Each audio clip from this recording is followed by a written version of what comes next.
Di suatu hari, Charles duduk lesu di sofa yang tua yang pegasnya sudah kendur. Kain lapisan usang dan sedikit berbau apel. Mata coklatnya yang dulu memancarkan semangat, kini nanar memandang kosong yang dinding di hadapannya. Dinding yang dulunya dihiasi porter, motivasi, dan cekatan-cekatan desain karyanya, kini terasa seperti cermin buram yang hanya memantulkan kekosongan dan gambaran dirinya yang gagal. Syahrul, namanya berarti bulan, sebuah nama yang seharusnya melambangkan cahaya, harapan, dan siklus kehidupan yang terus berputar. Namun, ironisnya, hidupnya kini terasa gelap gulita, tanpa seberkas cahaya pun yang mampu menembus awan kelabu keputusan yang melingkupinya. Setiap tarikan napas terasa berat, seperti ia sedang membawa beban yang tak terlihat yang menentangkan dadanya hingga sesak, seolah udara pun enggan masuk. Usaha kecilnya di bidang percekatan digital, cahaya kreatif, sebuah impian yang ia bangun dengan keringat, air mata, dan seluruh tabungan hidupnya selama 5 tahun terakhir, kini telah bangkrut. Bukan hanya bangkrut, tapi juga meninggalkan tumpukan hutang yang terasa menggunung.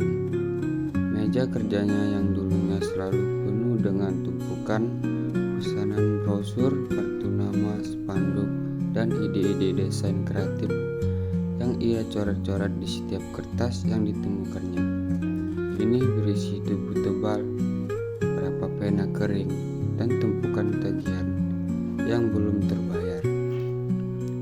Mesin-mesin cetak canggih yang ia beli dengan pinjaman bank dan kepercayaan dari orang tuanya, kini terdiam kaku di sudut ruangan, diselimuti terpal putih yang lusuh, seperti monumen bisu atas kegagalannya yang monumental. Suara gemuruh mesin yang dulunya adalah melodi kegiatannya, kini digantikan oleh keheningan yang memekamkan.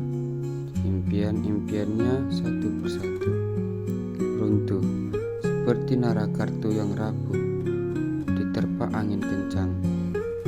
Rencana untuk memperluas usahanya ke kota lain, membeli rumah yang lebih layak untuk orang tuanya di kampung. Rasa putus asa perlahan namun pasti menggerogoti jiwanya. Itu bukan ledakan emosi, melainkan lukisan yang lambat, seperti air yang mengukis batu.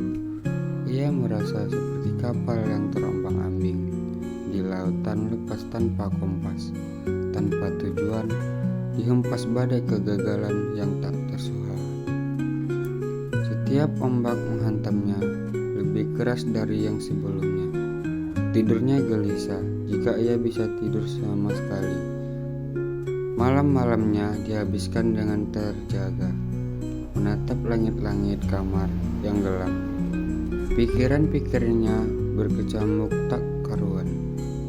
Skenario kegagalan berulang kali terputar di benaknya. Setiap kesalahan terasa diperbesar hingga menjadi gunung.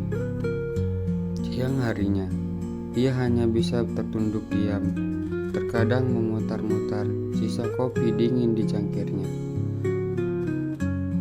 larut dalam lamunan dan penyesalan yang tak berujung. Pertanyaan-pertanyaan pahit terus membayangi, menusuk-nusuk kesadarannya. Apakah ada harapan lagi untuk setelah ini? Apakah ini benar-benar akhirnya dari semua perjuanganku? Apakah semuanya usahaku sia-sia belaka dan aku memang ditakdirkan untuk hidup seperti ini? Setiap kenangan manis dari masa lalu terasa seperti siksaan, mengingat betapa jauhnya ia jatuh dari puncak yang pernah ia bayangkan.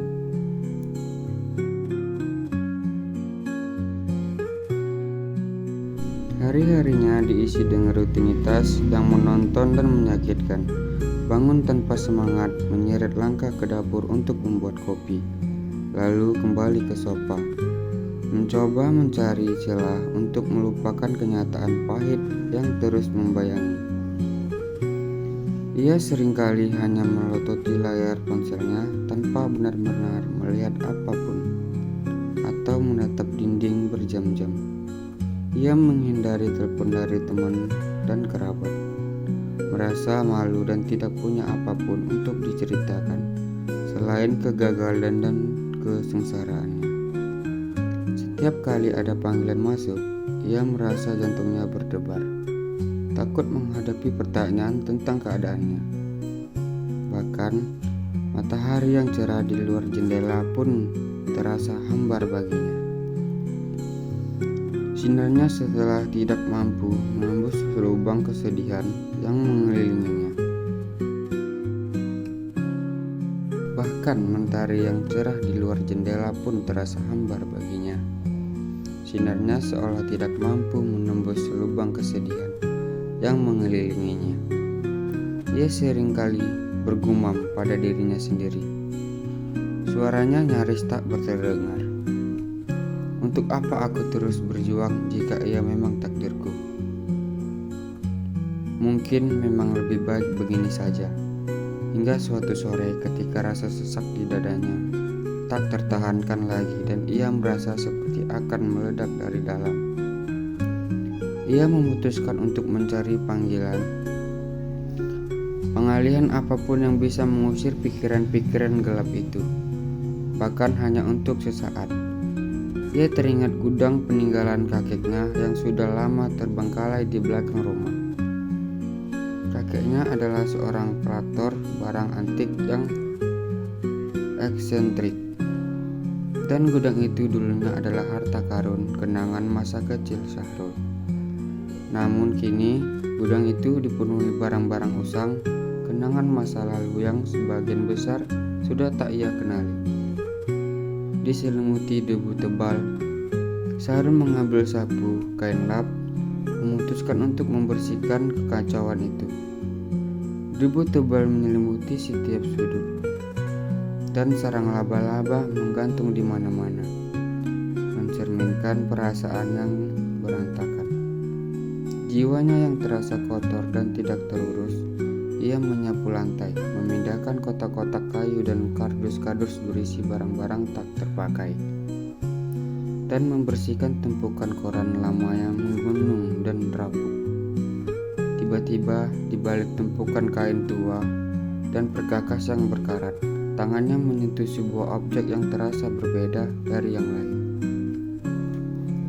Itu adalah sebuah kotak kayu usang berukuran sedang sekitar 30 x 20 cm dengan ukiran samar berbentuk bunga melati yang hampir tak terlihat lagi di bagian atasnya. Kotak itu terasa dingin dan berat, seolah menyimpan rahasia lama yang telah terkunci selama bertahun-tahun. Rasa ingin tahu sesuatu yang sudah lama hilang dari dirinya muncul kembali seperti percikan api kecil di telinga Abu. Ia membersihkan debu tebal dari permukaannya dan mencoba membukanya. Engselnya yang berkarat berderit protes, mengeluarkan suara melengking yang menusuk. Namun akhirnya terbuka dengan perlahan, menampakkan kegelapan di dalamnya. Di dalamnya tergeletak sebuah surat. Bukan surat biasa. Surat itu tampak sangat tua, kertasnya mengguning dan rapuh di bagian tepinya, seperti daun kering yang siap hancur, seolah telah melewati puluhan tahun dalam kegelapan dan kelambapan. Tulisan tangannya samar, seolah ditulis dengan pena yang hampir kehabisan tinta, atau oleh tangan yang gemetar. Jantung Syahrul yang tadinya berdetak pelan, kini mulai berdetak sedikit lebih cepat. Iramanya tak beraturan. Ada rasa aneh yang menanjari dirinya. Perpaduan antara penasaran yang kuat, sedikit takut akan apa yang akan ia temukan, dan secerca harapan yang entah dari mana datangnya. Sebuah bisikan samar di tengah keputusasaannya. Dengan ragu, Sarul mengambil surat itu. Debu halus berterbangan dari lipatannya, mengguar aroma masa lalu yang khas, bau apek yang aneh namun entah mengapa terasa familiar. Ia menarik napas dalam-dalam, menahan rasa aktivitas yang bisa menguasainya dan menekan setiap emosi. Jemarinya yang sedikit gemetar perlahan membuka lipatan kertas itu. Hati-hati agar tidak merobeknya. Ia membaca baris pertama, dan dunianya yang sebelumnya terasa hampa, statis dan baku seolah berhenti berputar. Sebuah getaran aneh mempelajari tubuhnya, dari ujung jari hingga ke ubun-ubun, membangkitkan bulu kuduknya.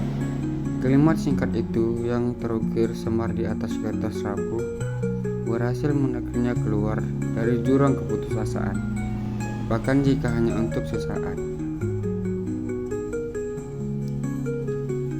Pesan dari masa depan surat itu berbunyi, untuk Sarul di tahun 2025, jangan menyerah, semuanya akan baik-baik saja. Di sudut kanan atas surat tertulis tanggal dengan goresan yang lebih tebal, 2045.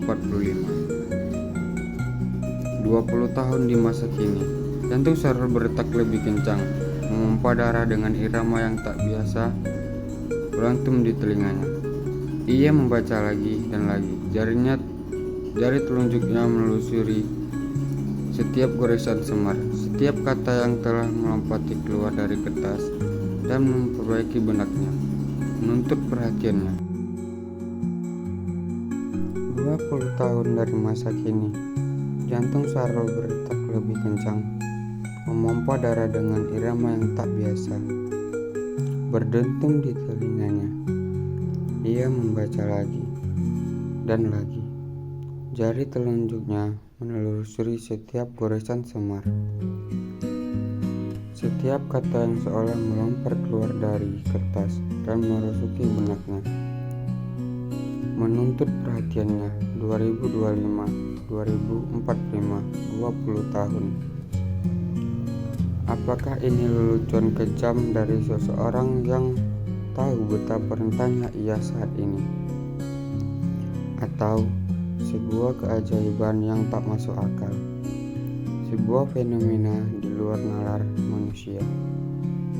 Otaknya berusaha keras mencari penjelasan logis, memutar semua teori konspirasi dan sains fisik yang pernah ia baca, namun tak menemukan apapun yang bisa menjustifikasi keberadaan surat ini. Kata 2045 berputar-putar di kepalanya, memicu pertanyaan demi pertanyaan yang tak terjawab. Bagian pusaran air yang meliriknya ke dalam misteri. Siapa yang mengirim surat ini? Di mana datangnya? Dan yang paling penting, bagaimana mungkin ini bisa terjadi? Apakah ini gila? Ia bangkit dari sofa, berjalan mundur-mandir di ruang tamu sempitnya yang masih terasa berantakan. Langkahnya tidak beraturan, seperti orang linglung. Tangannya lemas, surat itu erat-erat, seolah ingin memastikan keberadaan, dan teksturnya yang rapuh itu adalah nyata. Rasa dingin kertas tua itu, bau apek yang semar namun khas, namanya menegaskan bahwa ini bukan mimpi atau halusinasi akibat stres. Ia melihat kalender di dinding yang tergantung di dekat pintu, menatap angka 2025 yang terpampang jelas di sana. 20 tahun. Jeda waktu itu terasa begitu panjang, seperti rentang suatu generasi, namun sekaligus begitu dekat, seolah masa depannya sendiri sedang berisik kepadanya dari celah waktu sesuatu yang tak terlihat. Pesan itu, bagaimanapun sederhana namun begitu kuat, seolah merobek lubang kegelapan yang selama ini menyelimutinya. Jangan menyerah, semua akan baik-baik saja. Kalimat itu bagikan mantra yang berulang, mengisi kekosongan hatinya. Menamakan benih harapan yang sudah lama ia kira mati.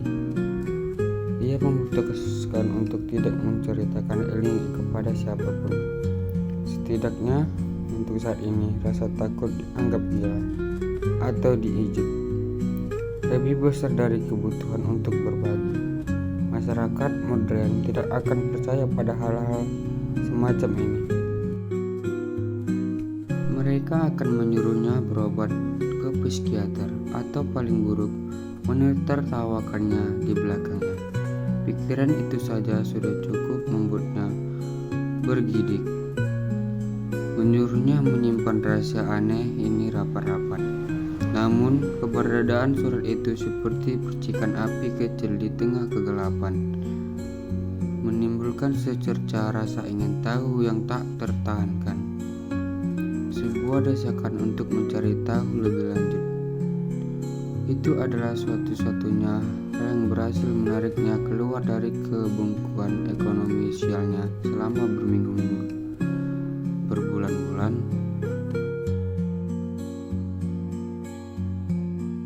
Tepat pada saat ia sedang berusaha menenangkan diri dan menyembunyikan surat itu di bawah bantal sofa, bel pintu rumahnya berbunyi. Suaranya memecah kesunyian yang mencengkam. Itu Irene. Irene adalah sahabatnya sejak kecil. Seorang gadis dengan senyum cerah, mentari pagi dan semangat tak pernah padam. Irene adalah salah satu sedikit orang yang masih setia datang menjenguknya. Tak peduli betapa suramnya suasana hati Syahrul. Seperti biasa, Irene datang membawa keceriaan, ditemani secangkir kopi hangat yang baru saja ia seduh di rumahnya. Aroma kopi rebutan kesukaan Syahrul itu segera mengisi ruangan, mengusir sedikit bau apak dan debu yang tadi mengatur di gundul, dan membawa kehangatan dan instan. "Kenapa lucu begitu, Syahrul?" tanya Irene. Suaranya lembut namun penuh keprihatinan yang tulus. Ia meletakkan nampan berisi 2 cangkir kopi dan beberapa kue kering buat ibunya di meja.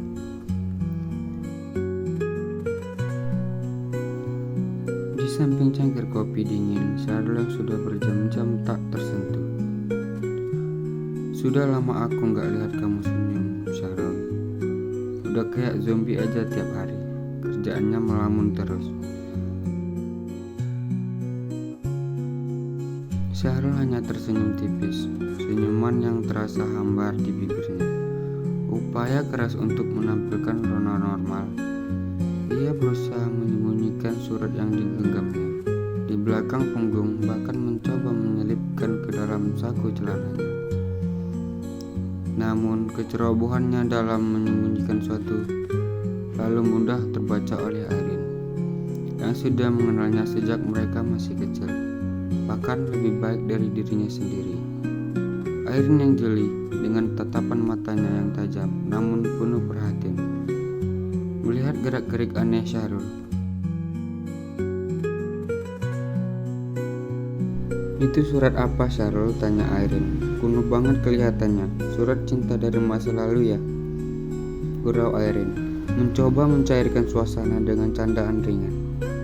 Geruan itu membuat Syahrul sedikit terkejut, namun juga merasa sedikit lega karena setidaknya Irene tidak langsung menatapnya dengan tatapan aneh.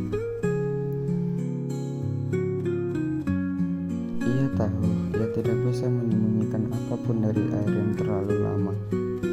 Irene memiliki intuisi yang luar biasa. Setelah ragu-ragu sejenak, menimbang pro dan kontra dalam benaknya, dan merasakan desakan untuk berbagi beban aneh ini, ia akhirnya menghela napas panjang dan menceritakan tentang surat itu. Dari awal hingga akhir, bagaimana ia menemukannya di gudang dan apa isinya. Airin mendengarkan dengan serius. Tatapannya tidak lepas dari Syahrul. Ekspresinya menunjukkan sedikit kebingungan. Namun juga ada jejak rasa ingin tahu yang lama seperti yang Syahrul rasakan. Ia mengambil surat itu dari tangan Syahrul, membolak-baliknya dengan hati-hati, memeriksa tanggal dan tulisan di dalamnya. Matanya membelak sedikit. Ini serius ya, Syahrul, kata Airin. Suaranya nyaris berisik, seolah takut mengganggu keheningan yang menyelimuti rahasia besar itu. Ada keheningan panjang di antara mereka. Hanya suara detak jam dinding memecah kebisuan, mengiringi detak jantung Syahrul yang masih belum normal.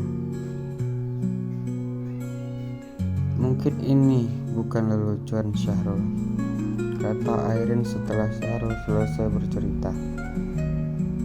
Memecah keheningan yang panjang dan terasa berat itu. Ia membolak-balik surat itu dengan hati-hati, seolah takut merusak kertas yang rapuh. Seolah itu adalah artefak kuno yang sangat berharga. Wajahnya menunjukkan ekspresi serius yang jarang Syahrul lihat, jauh dari keceriaannya yang biasa.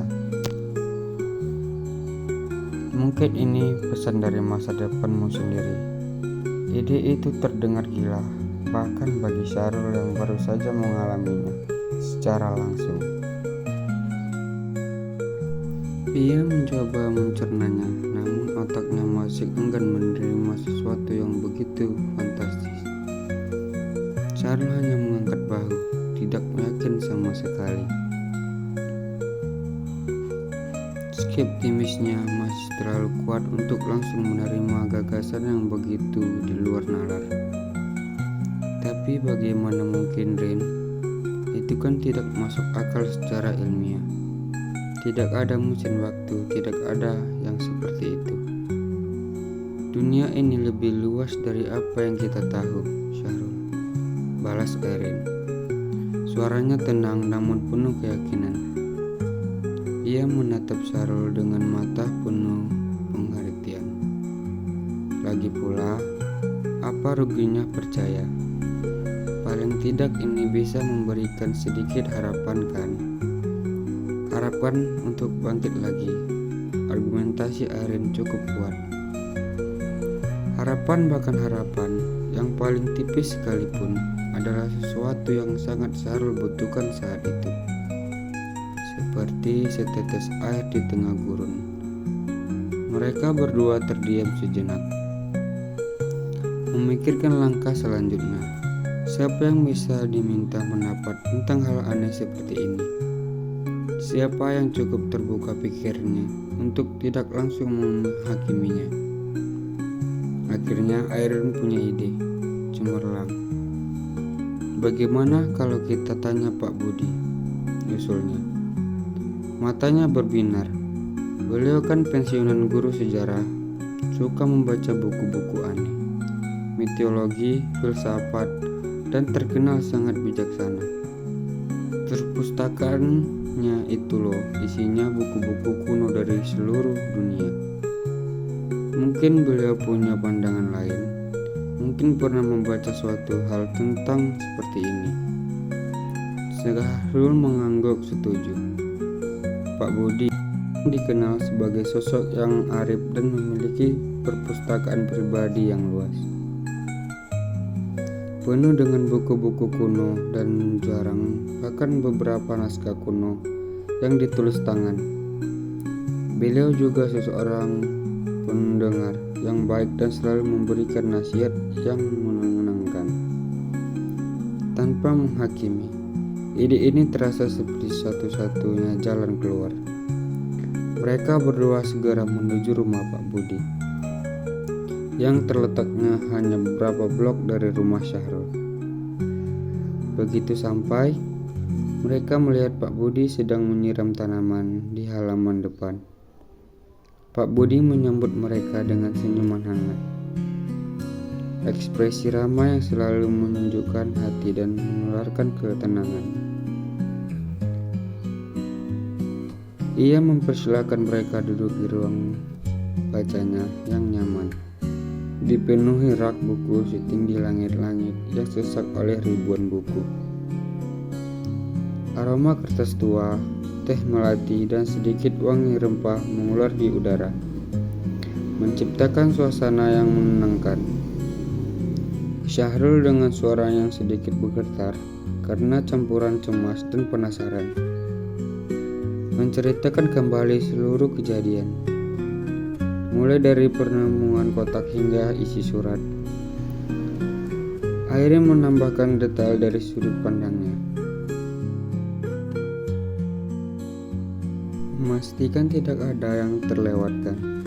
Pak Budi mendengarkan dengan seksama, sesekali mengangguk-angguk kecil, membiarkan cerita itu meresap ke dalam benaknya. Ia mengambil surat itu dari tangan Erin, mengamatinya dengan teliti di bawah cahaya lampu baca yang redup. Jemarinya yang terliput perlahan menyusuri tulisan-tulisan samar. Matanya yang tua namun tajam menelusuri setiap detail kertas yang rapuh.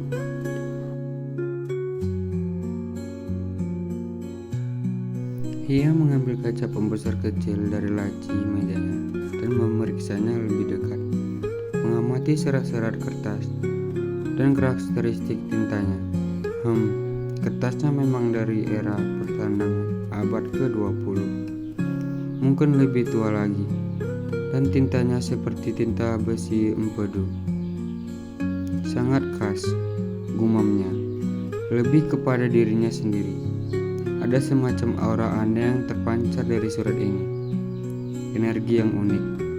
Setelah beberapa sesaat, Pak Budi meletakkan surat itu kembali di meja, menghela napas panjang, seolah ia baru saja memecahkan sebuah teka-teki kuno.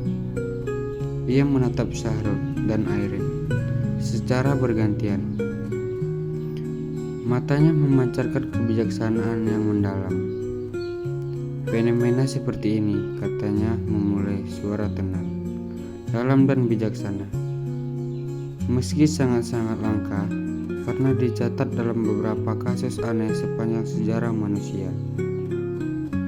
Dalam beberapa legenda kuno, bahkan ada kisah tentang pesan dari masa depan atau jembatan waktu.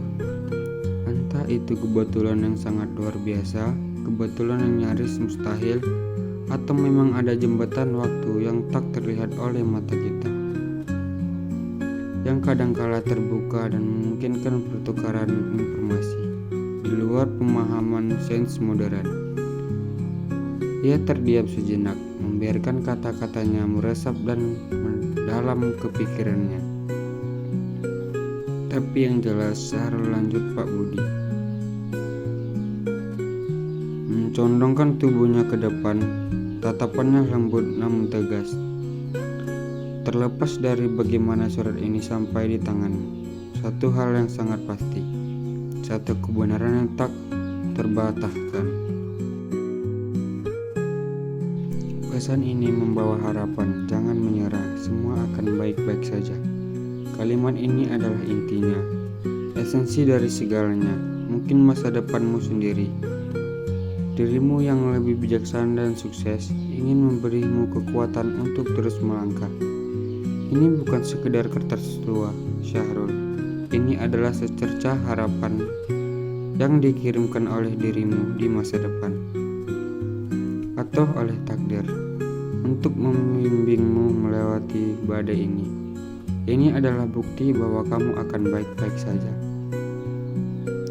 Nasihat Pak Budi sedikit meredakan kegelisahan Syahrul. Kata-kata itu yang diucapkan dengan keyakinan dan pengalaman hidup, menamakan benih pemikiran baru dan dirinya. benih yang mulai berakar di tanah hatinya yang kering. Ia mulai berpikir, apa yang harus ia lakukan dengan pesan ini? Apakah ini hanya sekedar hiburan, semu yang akan hilang sering waktu, ataukah sebuah isyarat nyata untuk mengubah arah kehidupannya? Pak Budi menatapnya dengan senyum tipis, seolah tahu apa yang akan di benaknya. Percayalah pada kekuatan di dalam dirimu, Syahrul. Surat ini hanyalah pengingat, sebuah cermin yang memantulkan potensi besarmu, bahwa kamu memiliki kompetensi untuk melewati semua ini dan bangkit lebih kuat. Kata-kata Pak Budi memberinya pandangan baru tentang dirinya sendiri. Malam itu, Syahrul tidak bisa tidur. Bukan karena gelisah seperti biasanya, melainkan karena pikiran-pikiran baru yang memenuhi benaknya. Kata-kata dari surat itu diperkuat oleh nasihat bijak Pak Budi yang bergumam di telinganya. Terus terngiang di benaknya seperti melodi yang tak terhenti. Jangan menyerah, semua akan baik-baik saja. Ia memandangi surat itu yang kini ia letakkan dengan hati-hati di meja samping tempat tidurnya. Seolah itu adalah sebuah relik suci pustaka yang mengandung kekuatan tersembunyi. Ini bukan lagi sekedar kertas tua yang aneh yang ia temui.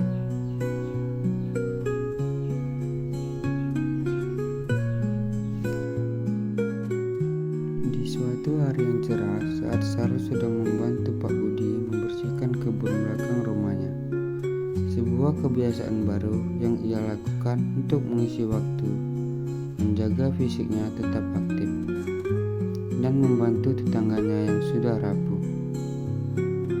Sesuatu yang tak terduga terjadi.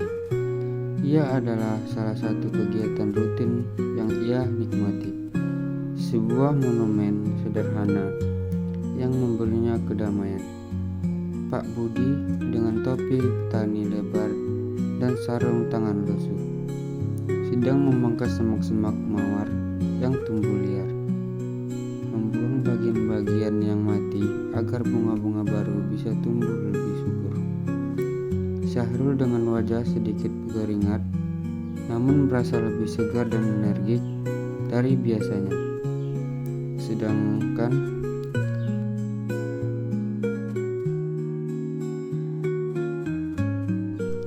mengangkat ranting-ranting yang sudah dipangkas. Menumpuknya di gerobak dorong, udara dipenuhi aroma tanah basah, bunga mawar, dan sedikit wangi melati dari pagar. Tiba-tiba sebuah mobil sedan hitam yang terlihat elegan berhenti di depan gerbang rumah Pak Budi. Dari sana keluar seorang pria parubaya yang terlihat rapi dan berwibawa, mengenakan kemeja batik berwarna gelap yang elegan dan kacamata berbingkai tipis. Wajahnya menunjukkan keramahan yang terpancar dari senyumannya. Pak Budi tersenyum lebar melihatnya. Raut wajahnya cerah. Wah, Pak Heru, kebetulan sekali Anda kemari, sapa Pak Budi ramah. Segera menghampirinya dan berjabat tangan. Syahrul, ini Pak Heru, teman lama saya. Dulu sering jadi rekan diskusi yang diperkumpulkan sejarah kota. Beliau juga seorang kurator di Perpustakaan Nasional. Pak Heru membalas sapaan Pak Budi, lalu menatap Syahrul dengan tatapan ramah, namun juga penuh rasa ingin tahu, dan mengamati. Oh, ini pemuda yang sering kamu ceritakan itu, Budi, yang rajin membantu di sini dan sedang semangat belajar hal baru. Pak Budi mengangguk bangga. Betul sekali, Heru.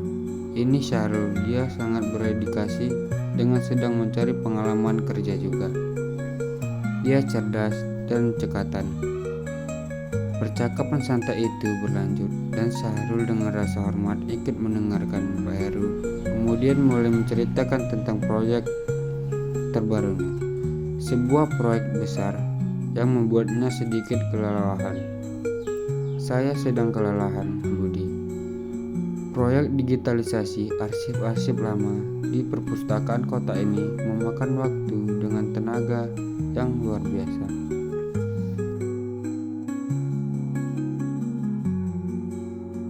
Dokumen-dokumennya sangat banyak dan membutuhkan ketelitian tinggi.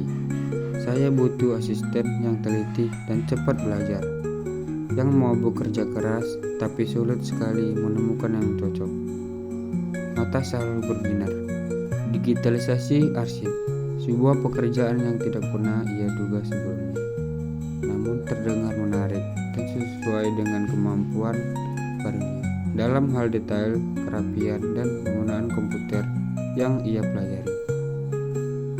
Ia punya dasar penggunaan komputer dari usaha percetakan dulu, dan ia telah mengusaha kecepatan belajarnya. Ia merasa sebuah pintu baru saja terbuka di hadapannya. Sebuah celah cahaya yang lebih besar dari sekedar secercah harapan. Ia segera menawarkan diri, mengesampingkan rasa malu.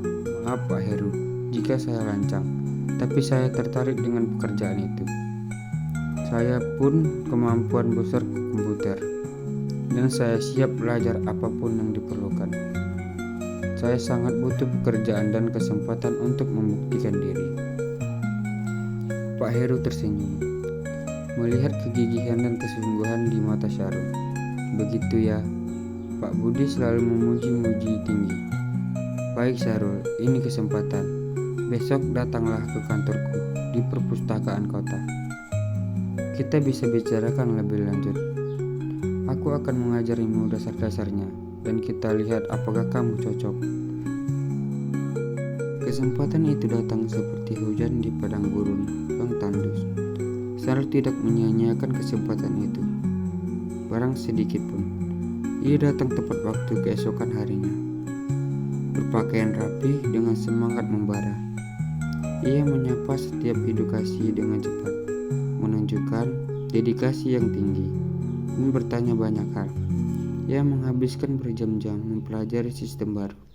Tidak keberatan dengan tumpukan dokumen kuno yang harus ia pindai dan kategorikan dengan cermat.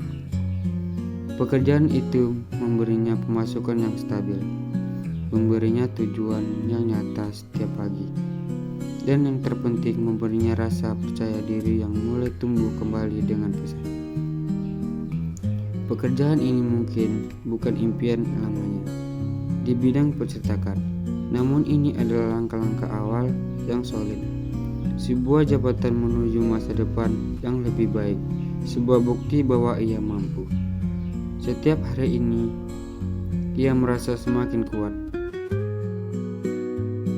Beban di pundaknya perlahan terangkat, digantikan oleh rasa antusiasme, motivasi, dan harapan yang memuncak.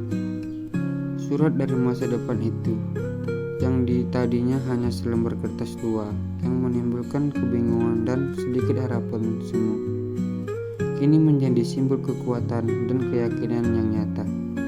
Ia sering menghorogoh sakunya, merasakan lipatan kertas itu, atau sesekali melirik bingkai di mejanya, sebagai pengingat akan keajaiban kecil yang membawanya ke titik ini.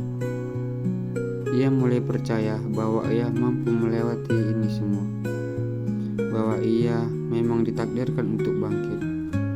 Kebangkrutan, keputusan, semua kesulitan yang ia alami, itu semua adalah bagian tak terpisahkan dari perjalanannya.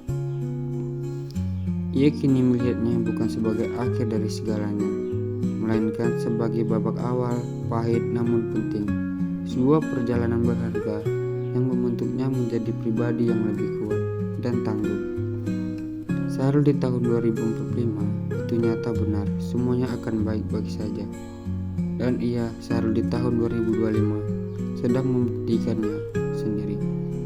Satu langkah kecil demi satu langkah kecil dengan keyakinan yang mantap.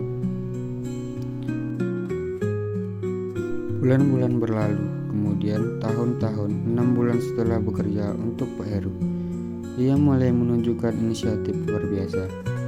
Ia mengusulkan cara-cara baru untuk mengelola data digital, bahkan membantu membuat sistem arsip digital yang lebih efisien.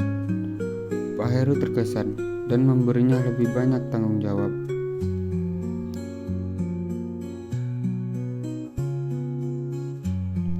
Setahun kemudian, Sarul tidak hanya menjadi asisten, tapi juga kepala tim digitalisasi, mengelola beberapa staf muda. 2 tahun kemudian, ia telah mengumpulkan cukup modal dan pengalaman serta jaringan yang luas untuk kembali membangun impiannya. Sarul kini bukan lagi pemuda yang putus asa, menggeringkuk di sofa dengan mata kosong. Transformasi dalam dirinya terasa begitu nyata, baik secara fisik maupun mental. Ia terlihat lebih sangar, dengan cahaya di matanya dan kembali terpancar terang. Bahunya tegak, langkahnya mantap dan senyumnya tulus. Ia lebih optimis dan bersemangat dan lebih percaya diri. Dengan pemasukan stabil dan tabungan yang cukup, ia memutuskan untuk kembali terjun ke dunia pencetakan. Namun kali ini dengan visi yang jauh lebih matang. Ia melakukan riset pasar yang lebih mendalam, mempelajari tren terkini dalam cetakan digital, dan menemukan ceruk pasar yang spesifik. Cetakan ramah lingkungan dengan bahan daur ulang. Ia menyusun rencana bisnisnya yang sangat detail, mencari mentor yang berpengalaman di industri tersebut, dan berinvestasi pada teknologi baru yang lebih efisien dan berkelanjutan. Namun perusahaannya yang baru, Ekologia Print, sebuah refleksi dari nilai-nilai baru yang ia pegang. Ia bahkan mengambil kursus singkat tentang manajemen keuangan lanjutan, pemasaran online modern, dan keberlanjutan bisnis untuk berkali dirinya dengan pengetahuan yang kompetitif. Kesalahan masa lalu tidak boleh berulang. Surat di masa depan itu masih ia simpan. Kini ia tidak hanya menyimpan di bangkai kaca kecil di atas meja kerjanya yang baru, tetapi juga membangkitkannya dengan rapi di dinding kantornya, di sudut yang lebih pribadi, sebuah bingkai sederhana namun penuh makna. Pengingat abadi akan titik baliknya. Ia sering membacanya, bukan lagi dengan rasa takut atau bingung, melainkan dengan rasa syukur dan inspirasi yang mendalam. Setiap kali menatap penelusuran tulisan, jangan menyerah, semua akan baik-baik saja. Ia mengingat kembali titik terendahnya dan bagaimana ia berhasil bangkit. Itu adalah monumen bisu bagi kekuatannya. Ia menyadari surat itu bukan sihir yang tiba-tiba mengubah segalanya, bukan pula jimat keberuntungan. Itu adalah katalisator.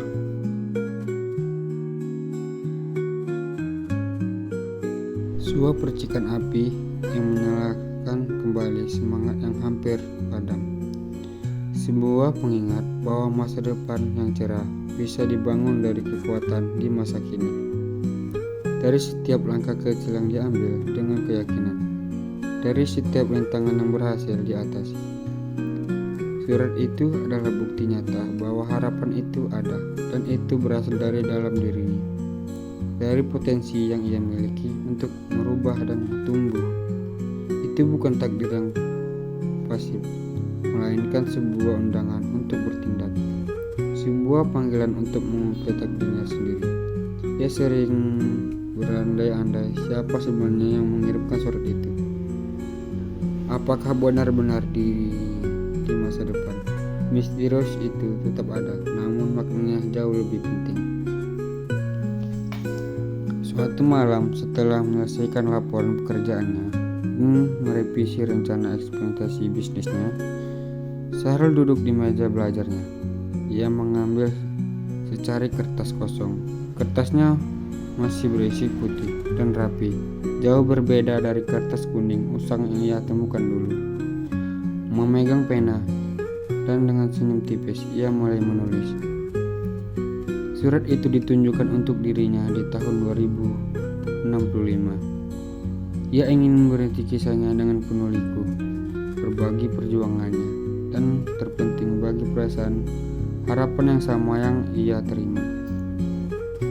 Menulis tentang kegagalannya yang pahit, tentang titik terendahnya yang gelap, tentang keajaiban surat itu yang datang tepat waktu, tentang dukungan tak ternilai dari Airin dan Pak Budi, dan tentang bagaimana ia berhasil bangkit menjadi pribadi yang lebih kuat dan bijaksana. Ia juga menuliskan impian-impian burung, harapannya untuk masa depan yang lebih jauh, dan pelajaran yang ia petik dari setiap batu sandungan. Ia menuliskan tentang pentingnya ketekunan, integritas, dan keberanian untuk mencoba lagi. Ia berharap jika suatu saat nanti ia kembali merasa lelah atau kehilangan arah, atau bahkan jika ada yang lain menemukan surat ini di masa depan, surat ini bisa menjadi pengingat bagi dirinya sendiri di masa depan, atau bahkan bagi orang lain yang mungkin menemukannya secara tak sengaja. Ia menulis, Dear Shahrul, di tahun 2065. Jika kamu membaca ini, berarti kita berhasil. Jangan pernah melupakan pekerjaan ini.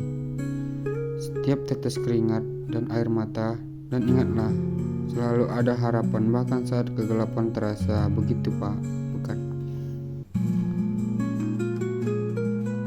Teruslah berbuat baik, teruslah menginspirasi. Lingkaran waktu. Shahrul tersenyum, senyum tulus yang memancar dari hati, bukan lagi senyum hambar yang bisa ia paksakan dulu. Saat diselimuti keputusan, ia kini mengerti dengan sangat jelas. Hidup adalah sebuah perjalanan yang berkelok-kelok, dengan segala pasang surutnya, dengan puncak dan lembahnya. Surut dari masa depan itu bukanlah jawaban instan untuk semua masalahnya, bukan pula takdir yang mengunci jalannya, melainkan sebuah dorongan, sebuah bisikan keyakinan dari dirinya di masa depan, sebuah janji bahwa badai pasti akan berlalu.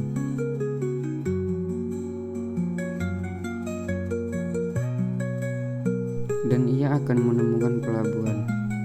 Itu adalah cermin yang memantulkan potensi kekuatan yang selalu ada dalam dirinya, namun terkubur oleh keputusasaan yang keraguan.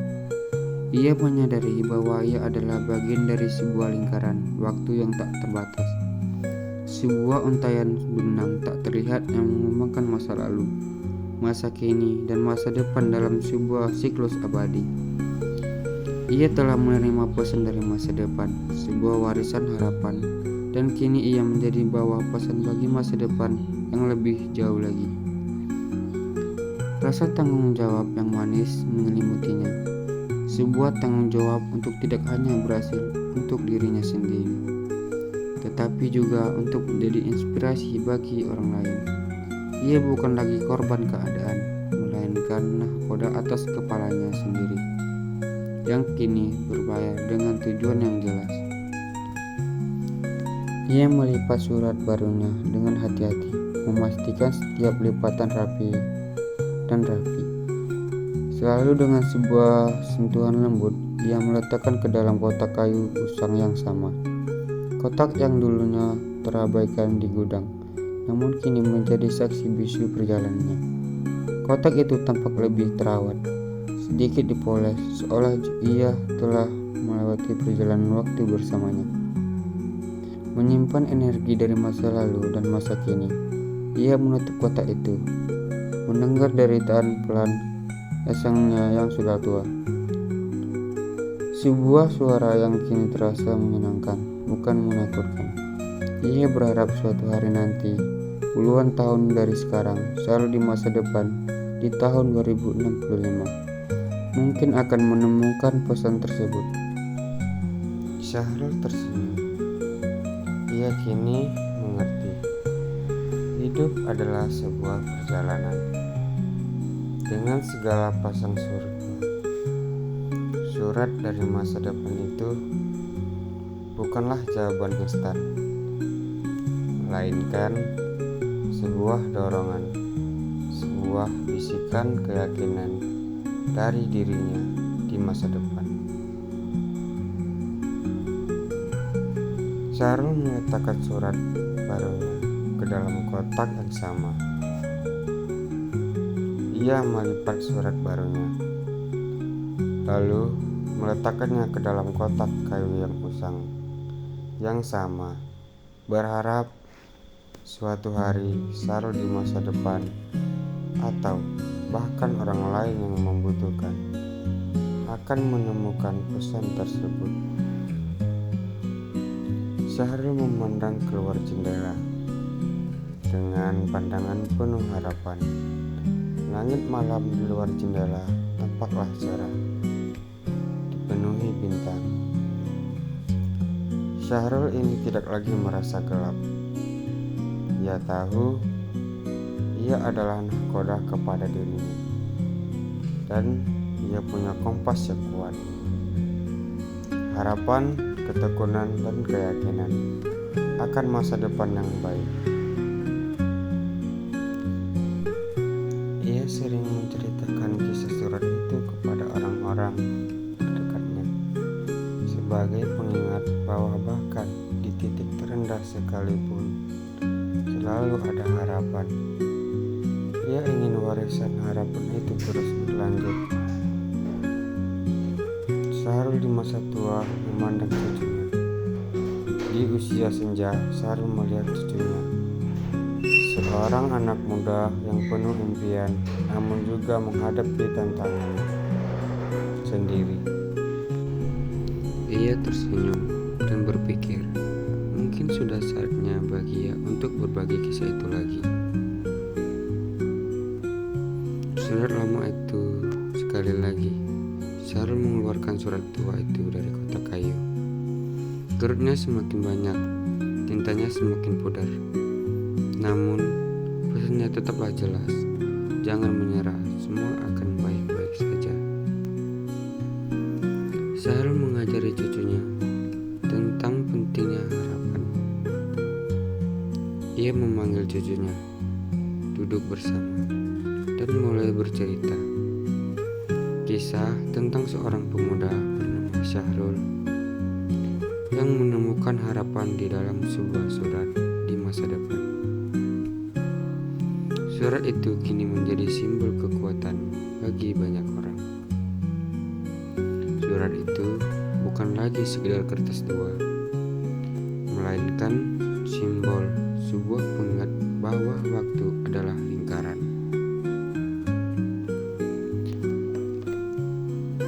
Dan setiap akhir adalah awal yang baru. Pesan harapan yang abadi yang akan terus menginspirasi generasi ke generasi. Pada akhirnya, masa depan bukanlah takdir yang tertulis, melainkan kompas kosong yang menanti goresan ketekunan dan harapan kita.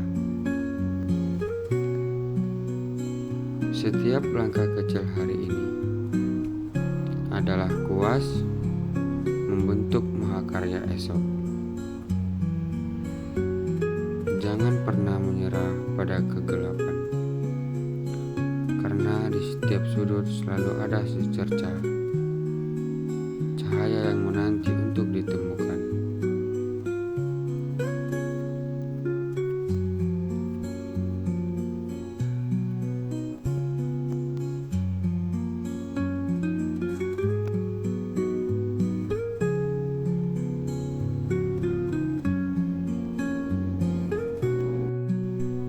Maka biarkan kisah Syahrul menjadi lentera bagi kita bahwa meski masa depan adalah rahasia yang tersembunyi di balik kabut waktu,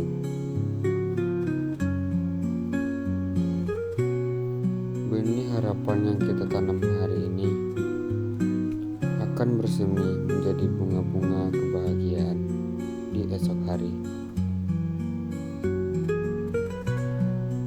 Teruslah melangkah, teruslah bermimpi, karena di setiap ujung perjuangan tersembunyi sebuah permulaan yang indah.